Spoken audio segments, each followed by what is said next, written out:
Rescue.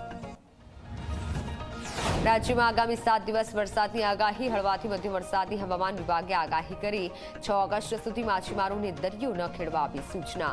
હાલ કોઈ system સક્રિય ન હોવાથી ભારે વરસાદની સંભાવના નહિવત। ભરૂચ નર્મદા નદીની જળ સપાટી 20 ફૂટે પહોંચતા તંત્ર સજ્જ। નદી નાળામાં હાલમાં તેના ચેતવણી લેવલથી માત્ર 2 ફૂટ દૂર છે।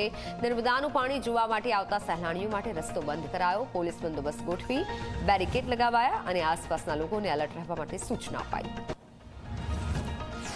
ભરૂચની નર્મદા નદીના જળસ્તરમાં વધારો થયો છે। ગોલ્ડન બ્રિજ પાસે નર્મદા નદીનું જળસ્તર 19.5 ફૂટને પાર। તંત્રએ નીચાણવાળા વિસ્તારોને સાવચેત રહેવા માટે સૂચના આપી। વહીવટીતંત્ર તરફથી રાહત ટીમ સ્ટેન્ડ બાય। તો વડોદરાના કરજણમાં નર્મદા નદી બંને કાંઠે વહેતી થઈ છે। સરદાર સરોવર ડેમમાંથી પાણી છોડાતા નદીમાં આવ્યું પૂર। નારેશ્વર નજીક દીવાબેટ પાણીમાં ગરકાવ। ગામમાં જવાના રસ્તા પર ભરાયેલા પાણીમાં ફસાઈ હતી કાર। ટ્રેક્ટરથી કારને બહાર કાઢવામાં આવી।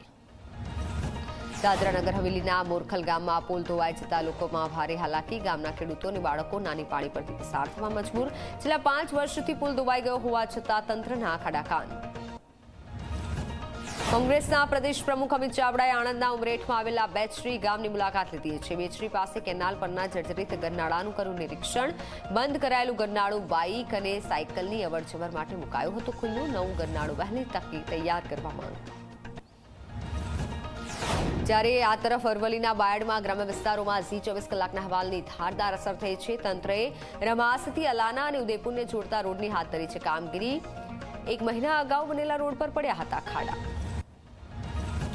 મોરબીમાં પાટીદાર સમાજે જનક્રાંતિ સભાનું કર્યું આયોજન। મોરબીમાં ચાલતા ગરબા ક્લાસમાં ફિલ્મી ગીતો પર થતા દાંડિયા રાસનો કરાયો વિરોધ। અર્વાચીન દાંડિયા રાસને પ્રોત્સાહન આપવા ગરબા ક્લાસમાં જવા માટે કરાયું આહવાન।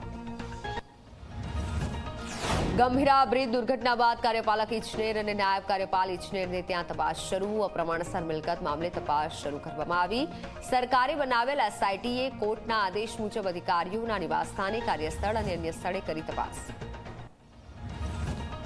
આ તરફ કોંગ્રેસમાં સદસ્યો જોડવા માટેમાં સુરત હાથ ધરવામાં આવશે। સુરતમાં અભિયાન। નાગરિકો સામે થઈ રહેલા અત્યાચારોને લઈને સરકાર સામે આંદોલન કરવા માટે કોંગ્રેસના નેતાઓએ કરી હાંકલ। ઘર ઘર સુધી જઈ મોટી સંખ્યામાં લોકો કોંગ્રેસમાં જોડાય તે માટે કરાશે કાર્યક્રમ। ભાવનગર ટ્રાફિક પોલીસે સગીર બાળકો વાહન ચલાવતા હોવાને લઈને માતા પિતા સામે દાખલ કરવામાં આવી છે ફરિયાદ।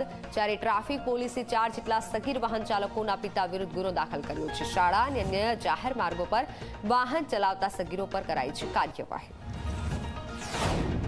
સિક્કિમમાં ભારે વરસાદ। કેટલીક જગ્યાએ ભૂસ્ખલનની ઘટના બની છે। ચીનની બોર્ડર ડોગલાનમાં ભૂસ્ખલન થયું છે। ભૂસ્ખલનના કારણે સેનાના વાહન પસાર થઈ શકતા નથી, જ્યાં NH-10 પણ બંધ છે।